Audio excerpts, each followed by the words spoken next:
Saudara, putusan Mahkamah Konstitusi yang menggratiskan biaya sekolah negeri dan swasta menuai sorotan. Pendidikan dasar memang merupakan tanggung jawab pemerintah, tetapi putusan MK ini berkaitan dengan besarnya anggaran yang dibutuhkan dan pengaruh kualitas pendidikan yang dihasilkan, terutama di sekolah swasta. Yang menjadi pertanyaan selanjutnya, mampukah pemerintah merealisasikannya? Pagi ini kita akan bahas bersama sejumlah narasumber. Saya melalui sambungan daring sudah hadir pakar pendidikan sekaligus Wakil Rektor 1 Universitas Negeri Surabaya atau UNESA, Pak Martadi, dan juga ada Wakil Ketua Komisi 10 DPR dari fraksi PDI Perjuangan, ada Bu Mai Esti Wijayanti. Selamat pagi Pak Martadi dan juga Bu Esti. Selamat Selamat pagi, pagi, Mbak Disti. Mbak Niti. Selamat Selamat pagi, Pak pagi, Bu Martadi. Esti. Oke. Sehat Ibu. Pagi-pagi ini Alhamdulillah. kita membahas dari dunia pendidikan, begitu ya, keputusan MK yang memutuskan bahwa pemerintah wajib menggratiskan, begitu ya, sekolah dasar SMP tidak hanya negeri tapi juga swasta. Saya ke Pak Martadi dulu. Pak Martadi, Ya. dari kacamata Anda, dari pakar pendidikan, bagaimana dengan keputusan MK ini? Apakah sudah tepat atau ada pengaruhnya nanti ke depannya? Seperti apa? Ya, kalau saya lihat keputusan MK ini sebenarnya kan bukan hal baru ya. Sebelumnya juga pernah terjadi di tahun 2013 ketika MK memutuskan pasal 50 ya, ayat 3 Undang-Undang Sisdiknas tentang RSBI. Karena saat itu kata kuncinya adalah adanya kesenjangan akses ya untuk mendapatkan layanan pendidikan yang bermutu. Karena waktu itu RSBI menjadi sesuatu yang eksklusif.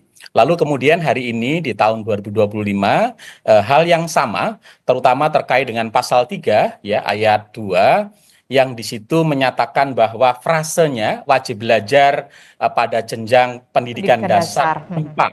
tanpa memungut biaya. Ini sesungguhnya sudah tepat keputusannya karena memang sejalan dengan amanah Undang-Undang Dasar pasal 31 ya, ayat 1 dan ayat 2. Memang di situ pemerintah harus hadir untuk memastikan semua anak mendapatkan layanan pendidikan. Ya, dan pemerintah harus membiayai. Itu kata kunci. Artinya apa? Di dalam Undang-Undang Dasar 45 pasal 31 memang tidak disebut ada sekolah negeri atau sekolah swasta. Artinya semua pendidikan itu pemerintah harus hadir. Lalu kita lihat di Undang-Undang Sisdiknas yang pasal 34 ini memang terkesan bahwa hanya pendidikan negeri saja yang kemudian gratis, sementara pendidikan swasta tidak gratis. Nah, ini kemudian hari ini kita sadar bahwa kapasitas daya tampung sekolah negeri itu terbatas. Terbatas, betul. Sementara jumlah anak yang harus mengikuti wajib belajar sesuai dengan amanah undang-undang itu jumlahnya lebih besar. Nah, sehingga mereka terpaksa dan dipaksa untuk masuk ke sekolah swasta yang berbiaya. Nah, inilah kemudian yang menurut saya menimbulkan ketidakadilan karena pemerintah undang-undang memaksa semua anak mendapat layanan pendidikan dan itu harus dibiayai oleh negara, tetapi masih terdapat sebagian anak yang belum mendapatkan layanan pendidikan itu dan mereka harus membayar sendiri. Ini menurut saya sebuah keputusan yang tepat dalam konteks ini. Oke. Tetapi ada implikasi, ya, ada implikasi tentu. Implikasinya apa? Implikasinya pertama ini semakin menempatkan sekolah swasta itu sebagai bagian dari sistem pendidikan nasional. Jadi pemerintah itu, Kementerian Pendidikan itu bukan hanya untuk sekolah negeri, tetapi untuk sekolah negeri dan untuk sekolah swasta. Sehingga sekolah swasta semakin dipertegas perannya sebagai bagian dari sistem pendidikan nasional. Kemudian implikasi yang kedua adalah memang pasti akan persoalan biaya. Ya. Itu yang Nanti saya tadi mau tanyakan sebenarnya soal betul, biaya. menyiapkan biaya yang lebih besar. Sementara bos yang diberikan oleh pemerintah, sementara ini hanya mampu untuk mengcover biaya operasional. Sementara di sekolah itu ada biaya operasional, biaya personal, gaji guru, ada biaya investasi, ada biaya untuk gedung dan sebagainya. Nah, ini yang harus dipikirkan bersama agar kemudian ketika nanti sekolah betul-betul didorong untuk ikut bagian dari wajib belajar yang menggratiskan, mereka tidak downgrade tadi, tidak mengalami penurunan kualitas. Nah, pemerintah dalam hari ini kementerian harus merumuskan betul kriteria sekolah yang tidak termasuk kategori tertentu tadi yang Oke. tadi Bu Esti sebut tadi. Oke, tapi sebelum sampai ke situ, ya betul, yang jadi pertanyaan selanjutnya adalah soal yang harus dipikirkan oleh negara atau pemerintah adalah soal pembiayaannya begitu ya Bu Esti ya, karena kan anggarannya pasti besar sekali begitu ya, karena pemerintah harus hadir begitu, wajib hadir untuk bisa memberikan layanan pendidikan kepada seluruh anak Indonesia, utamanya di pendidikan dasar begitu. Nah, kalau dari DPR sendiri bagaimana ini kalau soal pembiayaan? Pasti yang menjadi pertanyaan, bisa nggak nih terrealisasi setelah ada putusan MK ini? Ya, Mbak Anisti, terima kasih. Saya menyambung apa yang sudah disampaikan oleh Prof. Martadi tadi. Yang pertama, kita menyambut baik terhadap apa yang sudah diputuskan oleh Mahkamah Konstitusi. Dan ini adalah sebuah perjuangan panjang dan selalu kita suarakan di ruang-ruang rapat kerja di Komisi 10.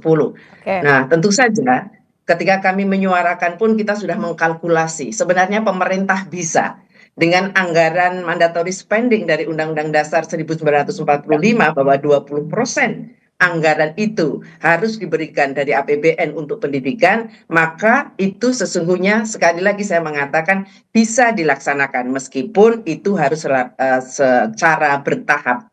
Yang pertama saya mencoba mengkalkulasi jumlah siswa seluruh Indonesia, baik SD maupun MI, itu ada sejumlah kira-kira 28 juta. Yang SMP maupun MTS itu kira-kira 13 juta. Jika kemudian ada persyaratan tertentu yang harus kita lakukan, misalnya saja harus semuanya sesuai dengan standarisasi pendidikan kita, baik kurikulumnya, baik kemudian muatan-muatan yang pendidikan yang diberikan kepada para anak didik, dan kemudian juga soal guru dan yang lainnya. Saya mencoba mengkalkulasi. Karena sudah ada Kabupaten Kota Semarang yang melakukan percobaan itu beberapa tahun ini dengan memberikan bos sebanyak 150.000 kepada sekolah yang siap menerima program itu.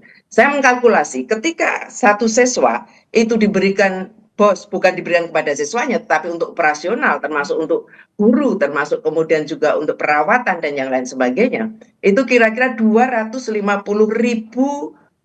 per siswa per bulan.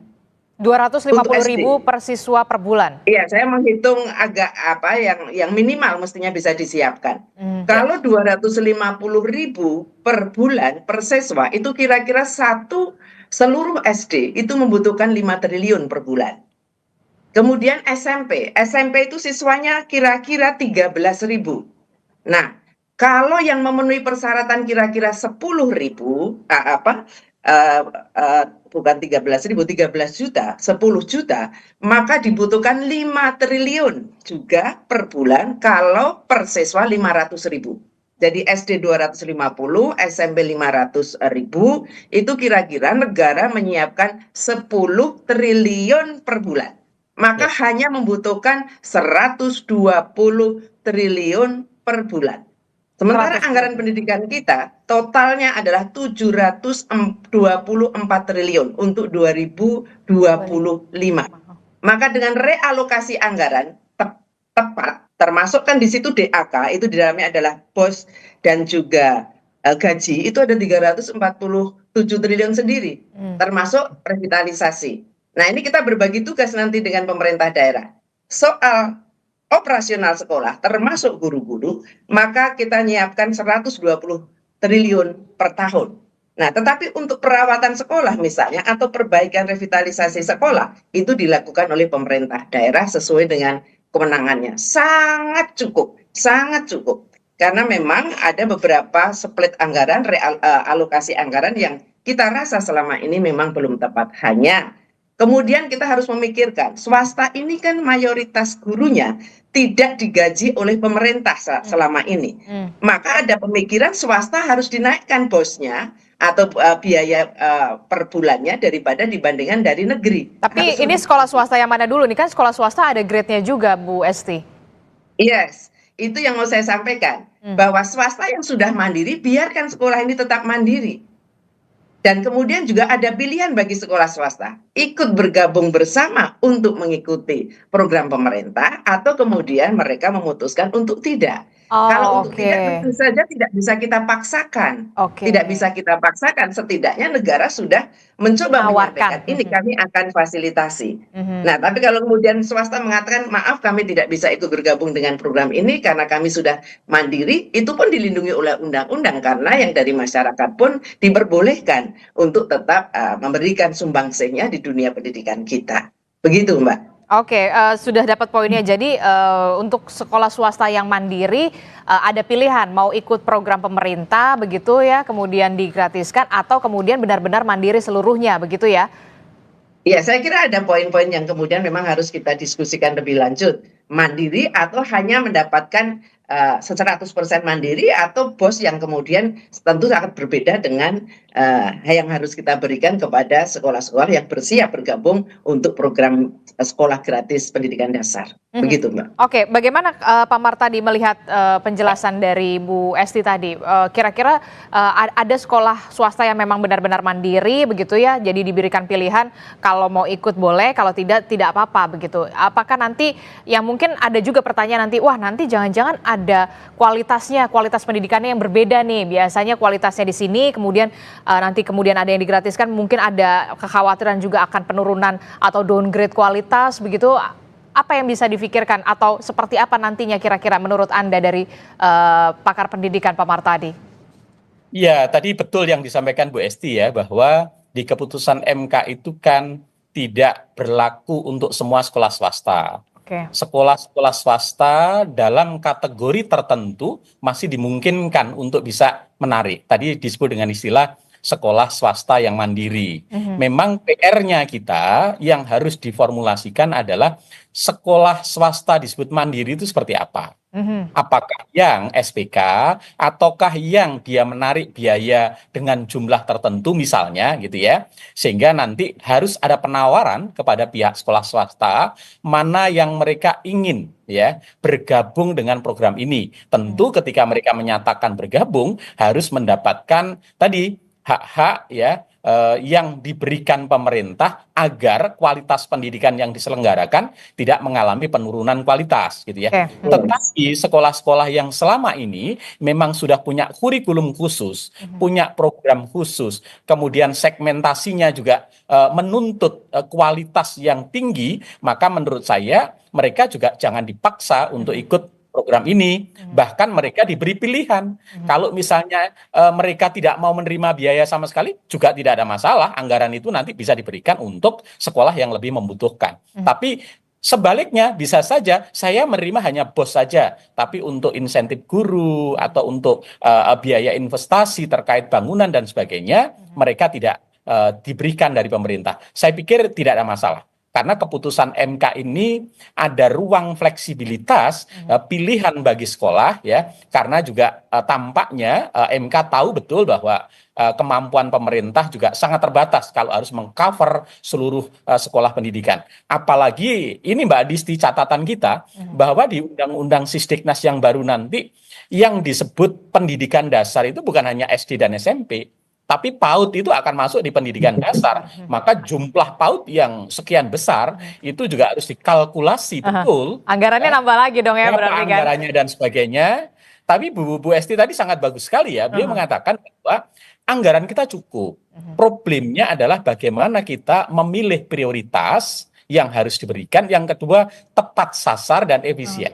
Saya yakin kalau nanti anggaran pendidikan itu betul-betul dikelola dengan tepat ya, sasar, kemudian efisien, saya yakin apa yang diamanahkan oleh keputusan MK ini bisa direalisasikan meskipun bertahap gitu ya. Kemudian untuk daerah juga perlu kita dorong karena kita sadar bahwa beberapa pemerintah daerah yang tadi dicontohkan, Semarang, Surabaya, Kediri itu punya APBD yang cukup besar dan mereka juga memberikan bantuan biaya operasional daerah BOPDA selain BOS. Kalkulasinya mirip yang disampaikan Bu Esti tadi, kurang lebih sekitar 2,5 jutaan lah per tahun per anak untuk SD. Yang SMP besar sedikit. Itu belum termasuk nanti untuk investasi, termasuk untuk biaya gaji guru. Kalau gaji guru bisa dibantu melalui sertifikasi guru ya. Saya pikir itu akan sangat terbantu, termasuk juga mungkin Bu Esti perlu dipikirkan. Guru-guru P3K itu kan selama ini hanya ditempatkan di sekolah negeri. Ya. Yes. Apakah Iya, betul sekali. dengan pola ini nanti guru P3K yang digaji Dimungkinkan, itu sangat dimungkinkan. untuk ditempatkan Iya. di sekolah swasta, Swasta. sehingga bisa semakin lebih memudahkan dan menguntungkan untuk sekolah swasta. Gimana Bu Esti dengan saran dari Pak Martadi tadi soal guru P3K dimungkinkan tidak untuk juga di sekolah swasta begitu kan selama ini di sekolah negeri? Iya, keputusan pada periode ini kan memang P3K diperbolehkan untuk tetap bisa mengajar di swasta. Karena swasta memang diberi ruang untuk kemudian para gurunya mendaftarkan untuk menjadi P3K atau ASN begitu. Tetapi memang kemudian masih belum terdistribusi dengan baik. Artinya begini, selama ini kan soal guru ini sudah banyak yang pensiun, tetapi tidak ada pengisian. Mungkin untuk memenuhi sekolah-sekolah negeri saja kita mungkin belum bisa memenuhi sepenuhnya. Nah, sekarang yang terpenting yang perlu kita pikirkan, ketika sekolah swasta itu masih banyak atau mayoritas guru-gurunya belum didanai oleh APBN kita, maka itulah ruang yang tadi saya katakan. Perlu dipikirkan bosnya yang swasta harus lebih besar daripada bos negeri dengan mempertimbangkan salah satu indikatornya adalah jumlah guru dan guru yang tidak masuk dalam kategori ASN yang memang harus dibiayai melalui dana BOS ketika kita tidak diperbolehkan untuk menarik dari siswa karena itu keputusan Mahkamah Konstitusi. Kita memang perlu regulasi turunan yang mendalam. Maka kalau kemudian Pak Wakil Menteri mengatakan bahwa ini perlu ada diskusi panjang untuk kemudian lebih detail, ya memang harus begitu. Termasuk di dalam rancangan undang-undang Sisdiknas nanti kita akan coba masukkan. Ini kan baru dalam rangka mau revisi. Ketika mengatakan wajib belajar 13 tahun, tetapi kalau kemudian di dalam undang-undang Sisdiknas kita putuskan bahwa yang gratis sama sekali itu misalnya dari TK sampai dengan SMP itu bisa saja, tidak harus kemudian 13 tahun sampai lulus SMA, karena pasti kemampuan negara belum siap untuk itu. Maka berjenjang, kemudian kita mencoba tidak langsung 100% kita laksanakan, kita melakukan tahapan-tahapan, apakah dibilih per tahap dulu, SD dulu semua. Dengan catatan begini, ketika sudah menyatakan ini gratis, tidak boleh lagi itu ada tarikan-tarikan untuk membeli LKS, tarikan-tarikan untuk... Nah itu dia di lapangan gimana tuh kan kenyataannya harus... Ya, tarikan-tarikan untuk pelepasan Bu Esti, siswa ini itu yang harus clear, tidak boleh ada, sehingga masyarakat tidak perlu bertanya uangnya mau dikemanakan ya, tidak. Maka besaran anggarannya pun tidak boleh minimalis, tetapi besaran anggaran yang tetap bisa memberikan jaminan mutu minimal sesuai standar pelayanan minimal yang kita berikan di dunia pendidikan kita. Jadi kekhawatiran untuk penurunan mutu itu yang perlu kita jawab. Jawabannya apa? Ya anggarannya jangan terlalu kecil, tetapi juga diikuti dengan pengawasan. Ini yang penting. Pengawasan bahwa uang ini akan digunakan benar-benar sesuai dengan peraturan yang harus yang ada dan kemudian dipertanggungjawabkan secara jelas dan pengawasan oleh yang namanya pengawas sekolah untuk penjaminan mutu kan juga ada. Itu harus melihat secara keseluruhan, secara rutin untuk melihat bagaimana kualitas sekolah-sekolah tersebut, bagaimana standar pendidikannya tercapai atau tidak. Oke, saya sepakat sama Bu Esti, pengawasannya benar-benar harus ekstra ketat karena ini tidak main-main begitu ya. Saya sih sepakatnya ini dilakukan secara bertahap dulu lah, begitu jangan sampai semuanya dulu, semuanya langsung SMP, SD, bahkan TK atau PAUD begitu ya.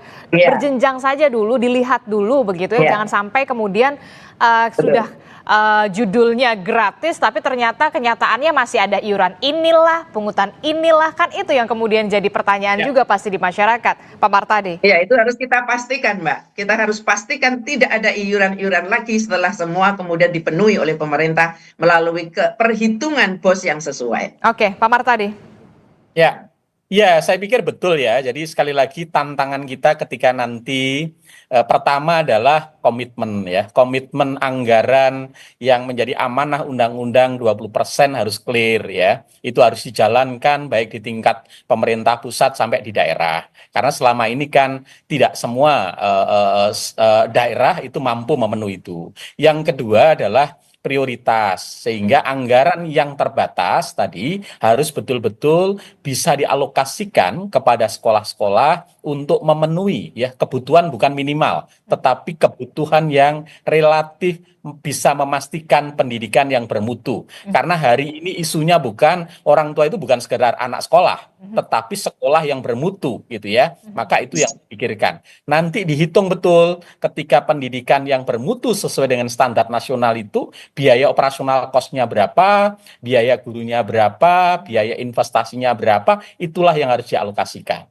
Tidak harus semua sekolah dulu, tetapi penting dipikirkan mana sekolah-sekolah yang sudah mandiri dulu, jangan menjadi prioritas. Mana sekolah-sekolah yang harus betul-betul dialokasikan dalam waktu dekat, tetapi dipenuhi dengan penuh.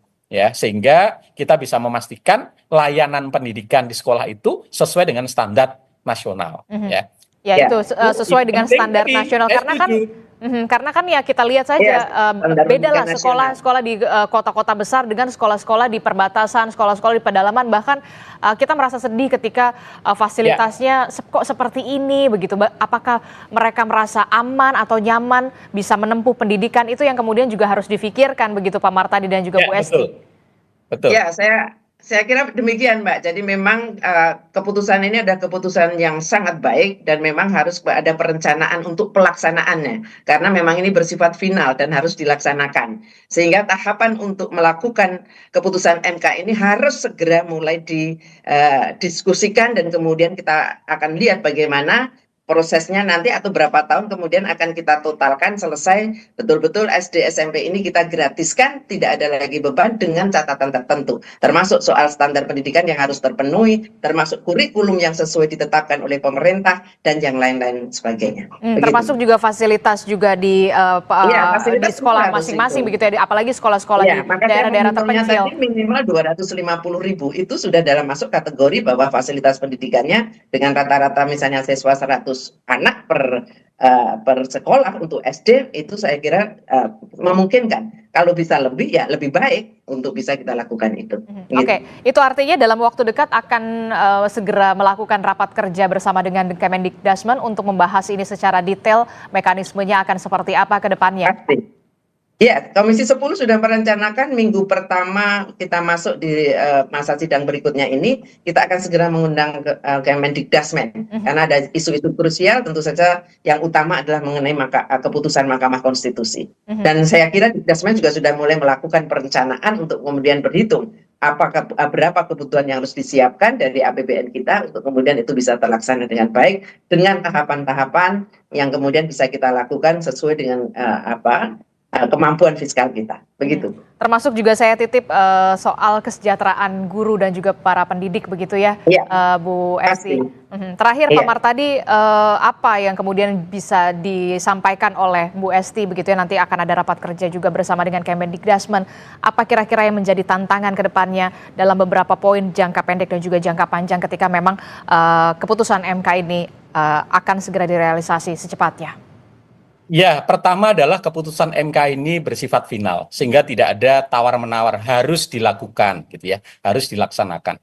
Kemudian yang kedua, ketika ini dilaksanakan tentu membutuhkan ya regulasi turunan dari keputusan MK ini agar nanti di lapangan itu betul-betul bisa berjalan dengan baik. Ada beberapa tantangan tadi. Pertama adalah terkait kemampuan fiskal yang ada di kementerian maupun di pemerintah. Ini harus dialokasikan betul, dihitung betul ya, sehingga di tahun ini juga kita bisa mapping sekolah-sekolah yang prioritas untuk dilibatkan dalam program ini, sehingga betul-betul nanti tahun ini jalan betul, kemudian orang tua merasakan bahwa MK keputusan ini betul-betul bisa memudahkan dan meringankan mereka untuk mendapatkan layanan pendidikan. Yang tidak kalah penting tadi menurut saya yang harus dikawal adalah bahwa sekolah swasta itu bukan hanya membutuhkan biaya operasional, tetapi ada biaya personal, ada biaya untuk investasi, ada biaya untuk sarana dan sebagainya. Sehingga nanti pembiayaannya kalau mereka memang dilibatkan dan mau terlibat harus dipikirkan. Tidak sama dengan bos yang diberikan selama ini. Yang kedua, pemerintah daerah harus hadir, ikut terlibat. Karena pemerintah daerah yang mampu, mereka juga punya cukup alokasi anggaran untuk itu. Nah, lalu yang ketiga, sekolah swasta juga harus mulai dilibatkan dalam bagian dari sistem SPMB yang zonasi ini. Jadi bukan hanya SPMB zonasi itu hanya untuk sekolah negeri, tapi sekolah swasta ini juga menjadi bagian karena mereka sudah semi negeri nih, karena hanya statusnya saja swasta, tapi operasionalnya, layanannya, pembiayaannya sudah sama dengan negeri, termasuk kualitasnya. Sehingga tidak lagi di setiap tahun kita selalu disibukkan dan diributkan dengan problem yang sama, apa? Terkaitan penerimaan siswa baru. P3K juga harus dialokasikan untuk sekolah-sekolah swasta yang mau terlibat, termasuk harus dipastikan sertifikasi guru ya dalam jabatan, baik sekolah negeri maupun swasta juga harus dikawal sehingga mereka di sekolah swasta pun mereka akan mendapatkan gaji yang cukup ya ketika mereka memang melayani anak-anak bangsa ini. Saya kira poin-poin itu yang perlu dipikirkan, Mbak Adisti. Upah yang cukup dan juga layak pastinya ya, Pak Martadi ya. Pak Martadi, dari kacamata Anda di dunia pendidikan, apakah kemudian dana BOS ini memang sudah tepat sasaran begitu setelah memang nanti akan ada realisasi keputusan MK yang baru ini?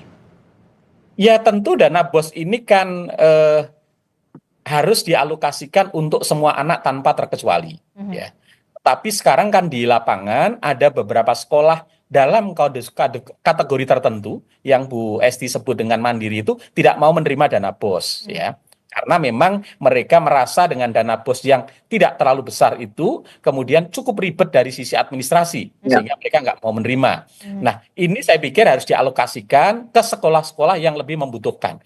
Biarlah sekolah-sekolah SPK, sekolah-sekolah internasional, sekolah-sekolah yang sudah mandiri, biarlah mereka punya segmen khusus. Orang tua juga tidak keberatan untuk membayar biaya pendidikan anaknya. Saya pikir nggak ada masalah. Yang terpenting mereka juga jangan kemudian kita lepas, tetap menjadi bagian dari sistem pendidikan nasional kita, sehingga disparitas mutu sekolah di Indonesia itu juga tidak terlalu terjadi. Karena selama ini kan muncul ke sekolah yang eksklusif dan sekolah yang tidak eksklusif dan sebagainya. Saya kira itu Mbak Adisti. Termasuk juga soal realisasi ini nanti kemungkinan akan bertahap dulu begitu. Anda setuju soal itu juga, Pak Martadi? Tampaknya iya, karena kalau menghitung fiskal, kemudian tadi sudah disampaikan oleh Bu Esti ya, tampaknya kan memang belum akan mampu mengcover seluruh biaya operasional itu. Nah oleh sebab itu, toh di dalam keputusan MK juga tidak mewajibkan semua sekolah harus di-cover, tetapi sekolah-sekolah dalam kategori tertentu boleh untuk tetap menarik biaya. Ya, saya pikir nanti ada beberapa skema yang sekolah swasta full ikut program ini bisa di-cover penuh, ada sekolah yang tidak sepenuhnya masuk di program ini, mereka masih boleh menarik sebagian, dan sekolah yang benar-benar mandiri. Saya pikir ini menjadi salah satu pilihan-pilihan untuk mengatasi keterbatasan anggaran, kemudian prioritas yang harus dialokasikan, jumlah siswa yang harus diberikan biaya juga cukup besar, dan bertahap nanti harapannya dengan kemampuan fiskal negara yang semakin besar, semua sekolah bisa tercover seperti yang kita harapkan semua. Tidak ada lagi sekolah swasta dan negeri, dikotomi itu, semua anak Indonesia dimanapun dia bersekolah, dia berhak mendapatkan layanan pendidikan yang layak dan pemerintah hadir membiayai. Oke Pak Martadi, terakhir Bu Esti, silakan. Iya. Kami berharap memang keputusan Mahkamah Konstitusi ini akan secara bertahap tetapi secepat mungkin bisa kita laksanakan secara keseluruhan dengan kajian mendalam, penghitungan kalkulasi fiskal dan kemudian regulasi-regulasi turunan yang harus segera bisa kita laksanakan. Karena ini adalah bagian dari sebuah komitmen kebangsaan kita yang memang sudah dituangkan di dalam Undang-Undang Dasar 45 maupun di dalam Undang-Undang Sisdiknas. Tentu ini akan semakin kita perjelas sebagai anggota DPR RI Komisi 10 nanti di dalam rancangan Undang-Undang Sisdiknas akan kita pertegas bagaimana negara ini benar-benar akan melaksanakan apa yang sudah dituangkan di dalam keputusan Mahkamah Konstitusi, memberikan pendidikan yang bermutu dan berkeadilan untuk semua, dan tidak ada seorang anak pun yang putus sekolah karena persoalan pembiayaan, karena negara menjamin dan untuk membiayai setidaknya sampai lulus sekolah menengah pertama. Ini harapan kami dan kami meyakini bahwa ini akan kita bisa lakukan dengan baik ketika kita memperhitungkan ini dengan cermat. Anggaran APBN kita pasti mampu untuk membiayai soal itu dengan ketentuan-ketentuan yang berlaku. Demikian, Mbak. Oke, kita harapkan nggak apa-apa bertahap dulu. Yang penting semuanya berjalan dengan lancar begitu ya dan juga baik, tepat sasaran pastinya, termasuk juga soal pengawasannya juga kami titip juga Bu Esti dan juga teman-teman di DPR begitu ya, karena ini menyangkut uang rakyat yang kemudian juga dikembalikan lagi kepada rakyat untuk bisa kemudian anak-anak Indonesia mendapatkan akses pendidikan yang layak dan juga fasilitas pendidikan yang layak, karena semua anak-anak Indonesia ini harus tetap menempuh pendidikan yang bermutu untuk menciptakan Indonesia emas di 2045. Terima kasih Bu Esti, Pak Martadi telah bergabung bersama kami. Sehat selalu. Assalamualaikum warahmatullahi wabarakatuh. Salam hormat.